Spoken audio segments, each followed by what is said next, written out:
আমরা পর্যবেক্ষণ করছি এবার কারা কারা আমাদেরকে সহযোগিতা করেছেন এবং কারা কারা আমাদের জন্য প্রতিবন্ধকতা তৈরি করেছেন। আমাদের বইগুলো ছাত্রছাত্রীদের হাতে যে এখনই সব দিতে পারা গেল না, এজন্য আমি তাদের অভিভাবকদের কাছে এবং তাদের কাছে আমার আন্তরিকভাবে আমার দুঃখ প্রকাশ করছি।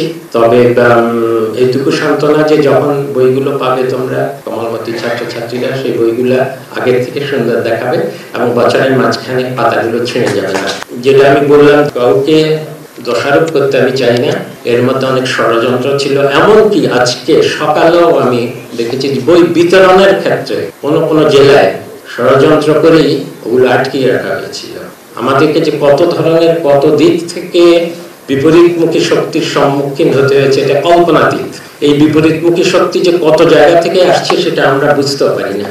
এবং এর মধ্যেও আমি অত্যন্ত কৃতজ্ঞতা জানাবো যে কিছু কিছু প্রেসের মালিক, কিছু কিছু কাগজ, সবচেয়ে বড় বৃহৎ কাগজ উৎপাদনকারী প্রতিষ্ঠান আমার ব্যক্তিগত অনুরোধে এখনকার যে বাজার মূল্য বেড়ে গেছে তার থেকে কমিয়ে আগের বাজার মূল্যে কাগজ সরবরাহ করেছেন।